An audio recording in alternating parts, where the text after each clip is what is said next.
Liwosz. Chester is the, I guess, resident archaeologist at Mesa Prieta down in New Mexico. Now, Mesa Prieta is somewhere that the Colorado Rock Art Association is familiar with.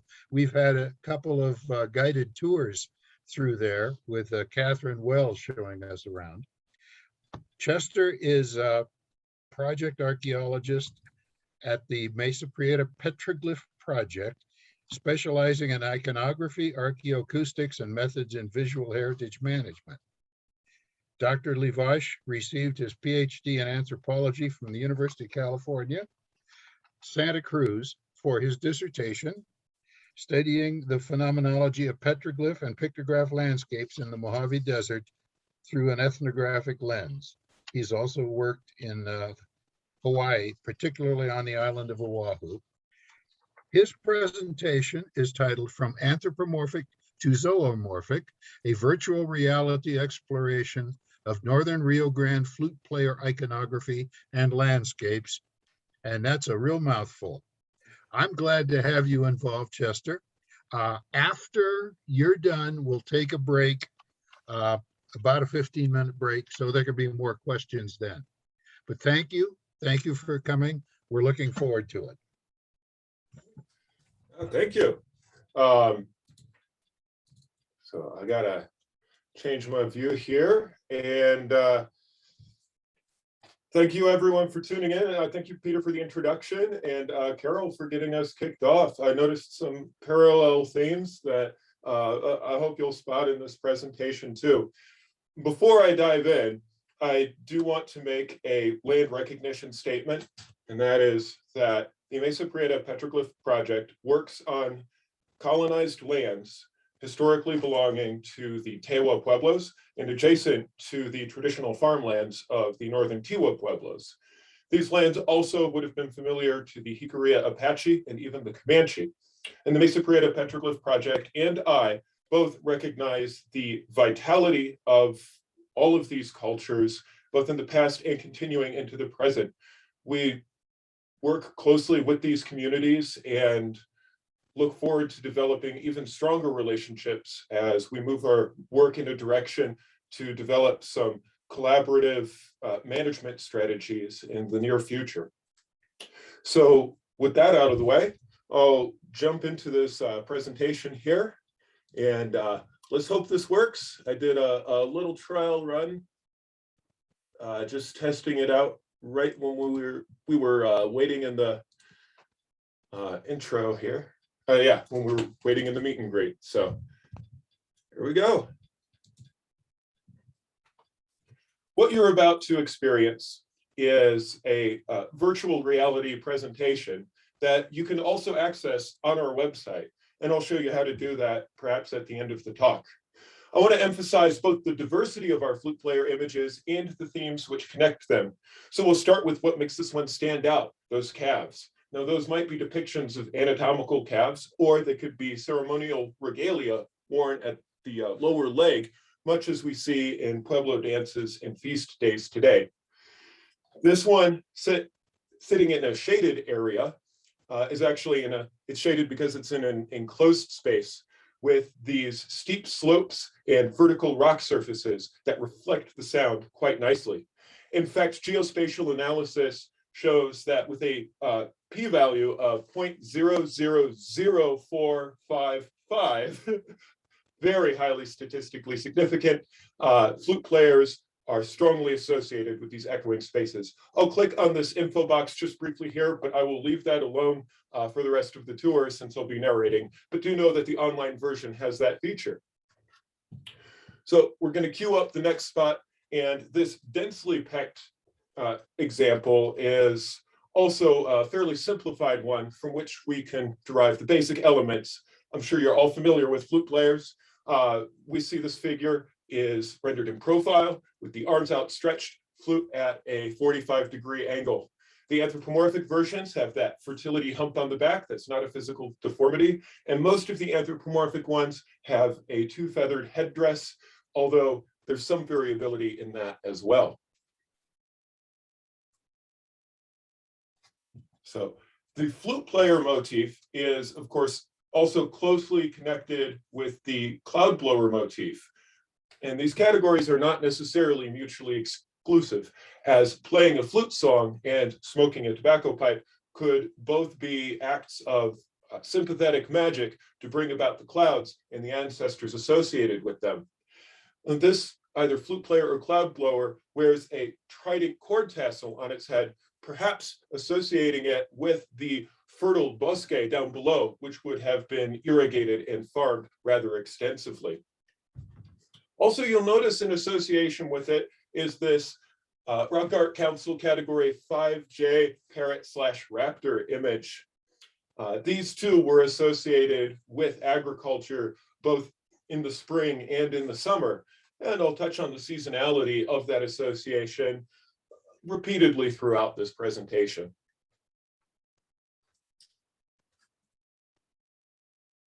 All right, and so we're going to go to our next stop. And much like our previous example, we've got another bird associated with this flute player. Some might call this a thunderbird. However, I find that I'm fairly skeptical of that. It's most likely a raptor, given the ethnographic context of Tewa Pueblos. And raptor feathers, along with macaw feathers, would be buried in the fields at the start of spring. Now, this conjunction, whether it's on the same panel or whether it's on adjacent multi-panel compositions that are revealed through geospatial analysis, is one of the patterns that we're still trying to explore. But bird images, parrots and raptors, are not the only animals associated with flute players, as we see these two avanus, these two horned serpents, accompanying this flute player. Well, the flute player looks out over the bosque and the Rio Grande. The serpents are coming from it, perhaps indications of their seasonal associations as well. Now, we'll go through our three main categories of flute players, but you'll notice this anthropomorphic one has, again, the two-feathered headdress and is, well, distinctly phallic. And our anthropomorphic ones tend to be distinctly phallic. Moving on to a therianthropic flute player, we see some anthropomorphic cues with a four-feathered headdress and the distinctive humped back and bent knees, but it also has a telltale tail distinguishing it from purely anthropomorphic ones, merging in these animal characteristics. This too is accompanied by a turkey, a shield bearer, and it would be erroneous to call this a quadruped. It's either a hexaped or a septiped that is also phallic. So quite an interesting creature on the far left of the panel. Take a look at these associations because we'll see similar associations with the other flute players. Now, our third category of flute player is the animal flute player, and I'm going to introduce these with the so-called ant-bodied flute player. Now, the ant-bodied flute player, at least in some iterations, could merely be an exaggeration of the anthropomorphic flute players, as the apparent antenna could simply be the two-feathered headdress, and the lumpy thorax could simply be the hunched back. However, this example also has that fat extended abdomen that really tells us it's some sort of arthropod. We know from Hopi oral traditions and kiva murals that cicadas could be flute players and had some of the same associations that I've mentioned about other flute players and the images that accompany them as well. So we might be seeing an example of a cicada flute player rendered here. Now, zoomorphic and therianthropic flute players tend not to be phallic. However, there are exceptions to every rule, such as this one right here.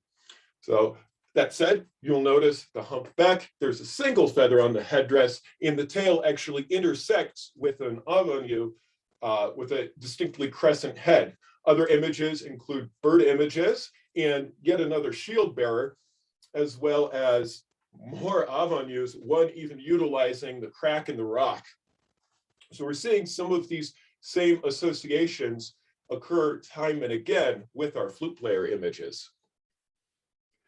Moving on to my favorite example from the Wells Petroglyph Preserve, we're going to start by looking at the two forward-facing figures on the left of the panel, both of their mouths open, the larger, more prominent one holding a kui or axe, ornamented with similar feathers to their heads, and both having those thighs that could also be ceremonial regalia. Over to the far right, these figures are rendered with the conventions of flute players, but they're in fact holding bows without arrows.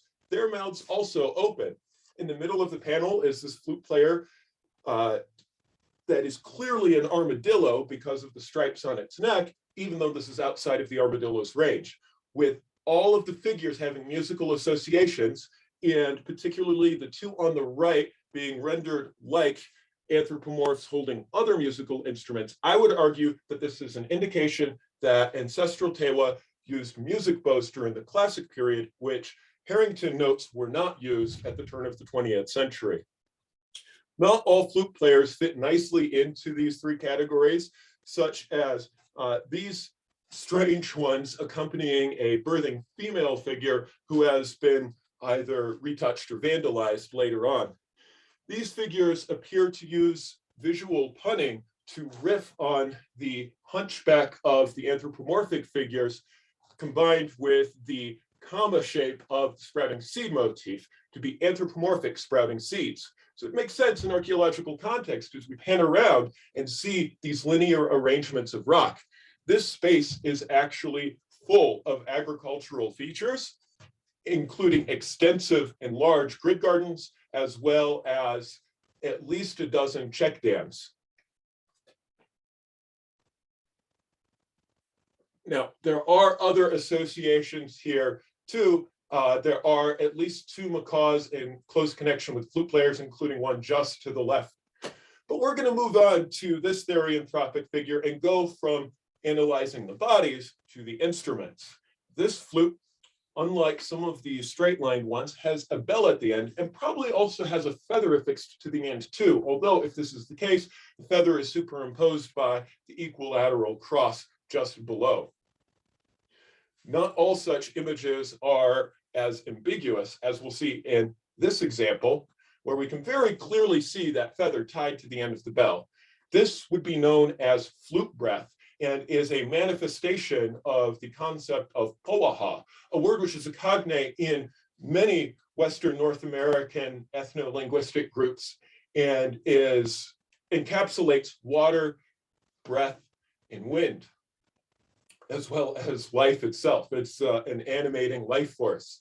And so when we see that tied to the flute, we come back to that work that the flute does. And as you can see, the bosque in the background, these images are functioning in context with the landscape.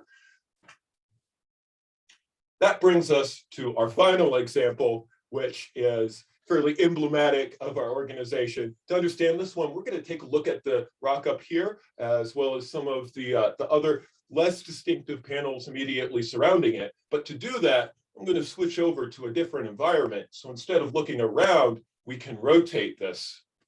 First off, notice that rock over top and how it hangs over this flute player, casting a shadow. That shadow's rather important in an astronomical observation that we'll get to momentarily.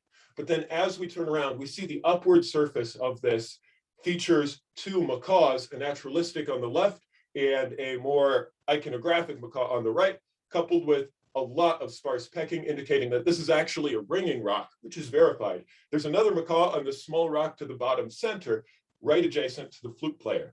Take a note of the shape of that flute player. Does it look familiar? If you look up at the stars, you'll see a very similar shape. So we pan over.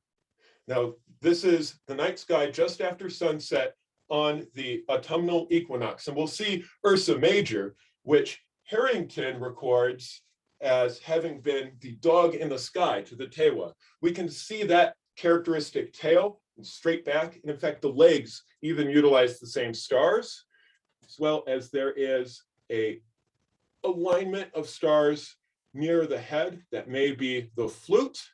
And then from there, you can easily imagine the outstretched arms of the animal flute player. So that would seem to suggest that our sort of emblematic animal flute player is quite possibly some sort of depiction of a dog. And with that archaeoastronomical observation, we can return.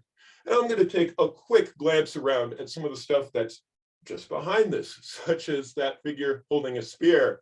And then there's a macaw on that small rock just to the left of the arrow. And now we're back to this flute player. And I said I'd get back to that shadow. Notice how that shadow also mimics the shape of Ursa Major, the curve of the tail and the straight line of the back. Twice a year on the equinoxes at high noon, that shadow aligns perfectly with the tail and the back of the flute player, marking time on a depiction, probable depiction of a constellation. And actually, that's all I've prepared on this. So I want to leave it right there with a flute player under a ringing rock, making 2 astronomical observations simultaneously. And of course, I'm open to questions. Yeah, and there's plenty of time for it. So that was fascinating. That was really interesting. And it was a nice reminder of how wonderful the Mesa really is. It's been a few years. Take your shots at him, people. Get what you need. We got to get you all back out here again.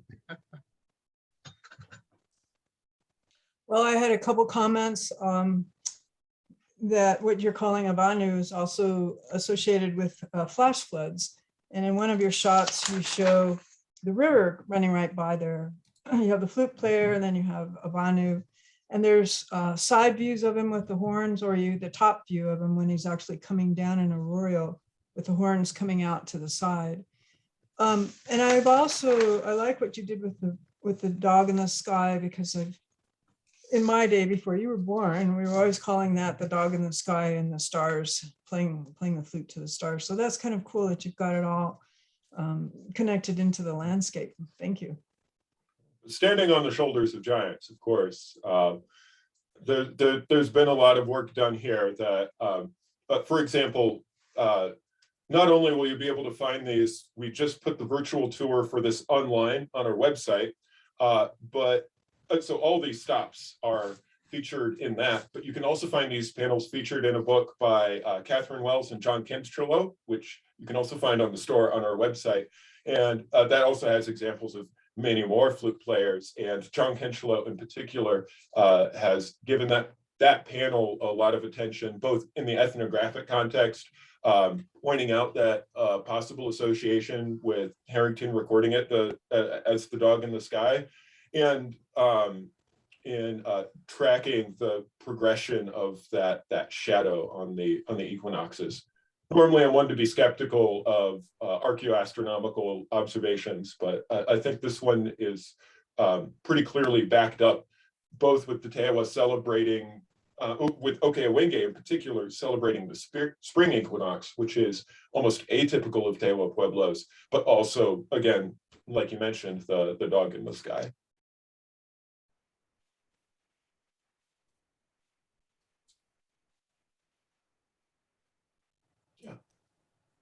This is Any more Betsy. questions? Yeah, I have a Betsy. question. Yeah, I have a question. And why did so many groups use the flute player? Was there a connection? I mean, did they have a communication? Did they teach each other about that? Or, I mean, it just seems like all areas have flute players, even long distance from each other. Yeah, I mean, there's certainly something very ancestral about the flute players. We see the technologically identical flutes, certainly back in Chaco Canyon, which is interesting because we know by the Classic period that the Tewa are in contact with the Plains groups, either directly or down the line vis-a-vis the Northern Tiwa. And of course, the Plains flute is much easier to play, but the Pueblo flute is this end-blown instrument that you even have to have the right mouth shape. I don't even have the right mouth shape to be able to play it well. So, I find that interesting. That there's probably some sort of ancestral connection, much in the way that everyone sort of points back to Chaco. Also be just honest that there's a lot I don't know about the significance of the flute. And I did, Well, you I- heard my bio, I did the Great Basin and Mojave Desert. I've only been in the Southwest for a few years, so I'm sure y'all have a lot more experience on that than I do. Well, the flutes are associated with lovemaking. And so you're always wooing a woman, which is really the bottom line for anything, for fertility and for, you know, supporting the group to have it grow. You have to have women to have children, and you have to woo them to get them to agree to have children. So every society has flutes in it, flute players for seducing and lovemaking. You mean Well, I've been wasting my time with the guitar all these years? Yes. Guitar is just a Interestingly, modern flute. interestingly enough, there are a couple humpbacks in the Jornada Mogollon, further in southern New Mexico and West Texas, but no flutes. They did have flutes, but you don't see it in the rock art at all. People call things flute players, but they're just humpbacks, which may have an association. But I guess, you know, the Jornada were so good at lovemaking, they didn't need the flute. Very good. Carol, what was- Interesting. Go ahead. what was the name of the flute player, Carol, that you, what Well, did you call? that was Payatayuma, and out of his flute comes music and flowers and butterflies. So he's the god of fertility, and all of the flute youths have their, you know, erections as they're running around with their flutes. So there's a strong association that way. That's a lot of flower world symbolism too. Yeah. I wanted to Yes. point out, coming back to this stop, since we're talking about the flute players with like wooing women. So of course we have this female birthing figure here, and there's a row of boulders that goes on for maybe 150, 200 meters over this way, that has quite a count of female figures on it. Meanwhile, on the opposite side, we have some male figures and more flute players. And where these two rows come to sort of a choke point, I want to use the word umbo, sort of a, you know, bowed connection. Down here, there's a panel where there's a female figure holding what looks to be a balloon, and the other arm connects with the bottom of a flute player. So we see the males on this side and the females on this side sort of coming together in union at a flute player that actually sits in the middle of a 2-meter high retaining structure. So there's definitely some of that really going on, both in the iconography and in the landscape context. Well, wonderful, wonderful. And if that's all the questions, we now have about a 15-minute break scheduled, starting at 7:25. So talk among yourselves. I'll be back in a little while.